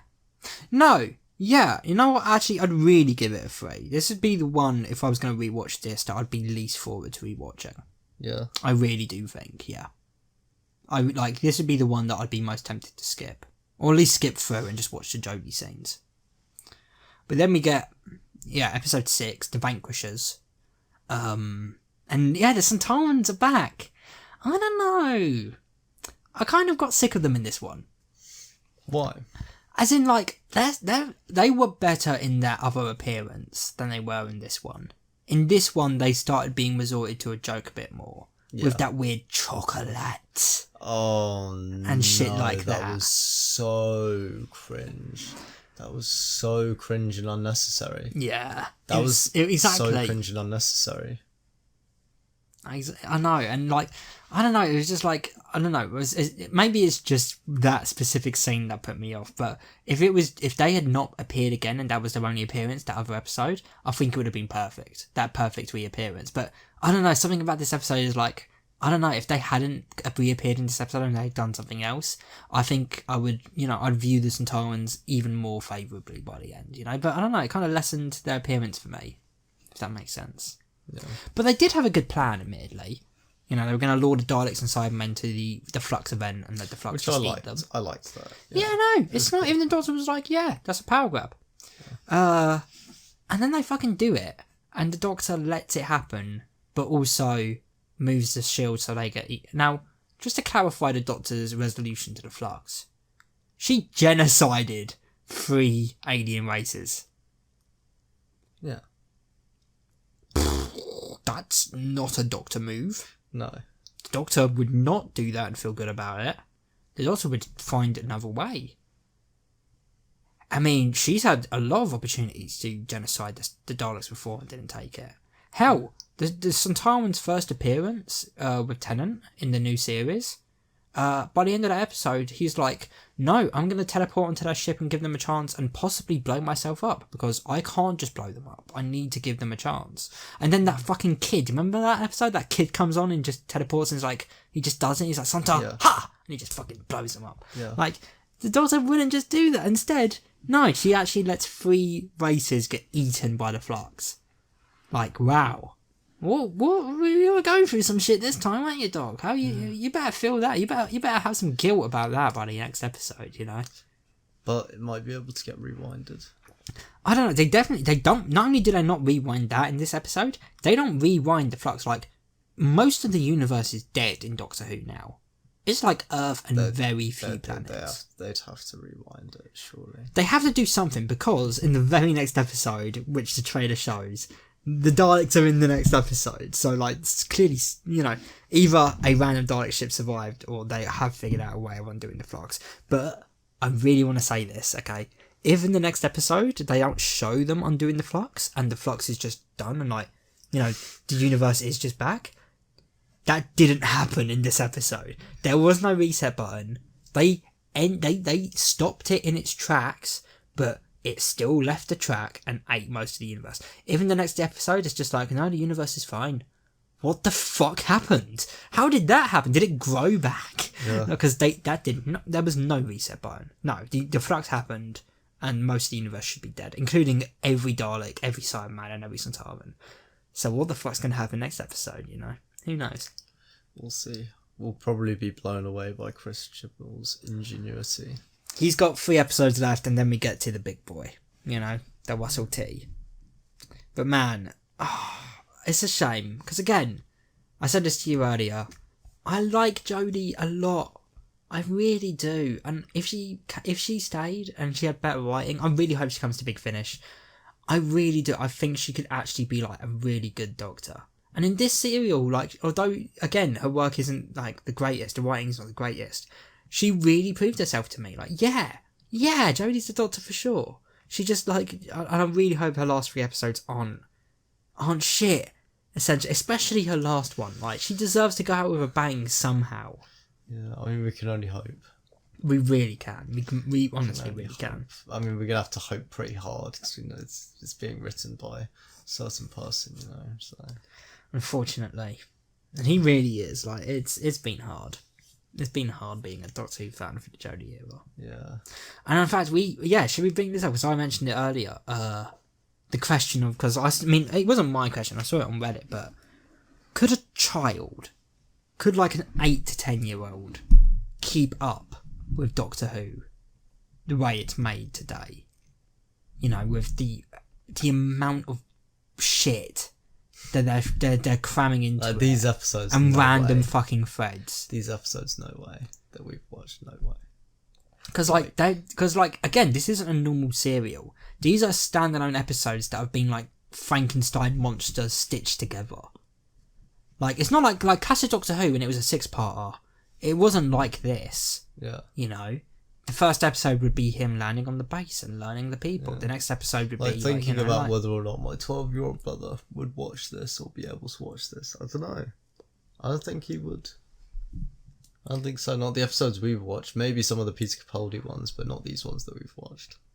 Yeah, man. Because like, and don't get me wrong. Like, I mean, because like, I'm 20. I watch this and I understand it, but I'm also a writer. And when I want to write for this one day, and when I do, I would never write Doctor Who like this. Like, I like the idea, I like the scope of the idea, but you've really executed it weirdly here in not a really good way. If you're going to do a 6-part serial, a 6-part episode, stick to your fucking guns and don't make it a Frankenstein monster. Make it an actual 6-parter. There's been 3-parters in the show before. The Master Trilogy, you know, the Monk Trilogy, the Dalek Trilogy in when they stole the Earth. Yeah. You know? And that is a trilogy because the episode before Stolen Earth where Donna goes into the alternate universe and meets Rose and the stars are going out. That counts. That's part 1. Alright. It can be done. Do it properly or don't do it at all because this wasn't satisfying by the end. Yeah. You know? It really wasn't. Yeah. But it wasn't so bad that I wouldn't watch it, and it is still Doctor Who, and thus we have to continue watching it, and we have to. Yeah, at least, you know, you're down to watch it on New Year's, yeah. Yeah, part of me still enjoys it because it is still Doctor Who, even if it is now a woman. All right, here's a question then: Would you be down to watch series 11 and 12? Potentially, yeah. Even though I have outright told you that I think they're bad. And that's me. Yeah, potentially. Yeah. Man, maybe we should. Because it's not that they're not all bad. I mean, there are some standout episodes for sure. For sure. It being bad, like, you know, it being good isn't the only reason I would watch it. I would watch it because it's Doctor Who. Yeah. You know. Yeah, it's slightly different, I feel. Well, if that's the case, then yeah, forget Jodie, to be fair. I still want to show you all Peter Capaldi's era. Yeah. Because, yeah, he's still the main man for me. Yeah. The big P. Yeah. PSC. Hell yeah.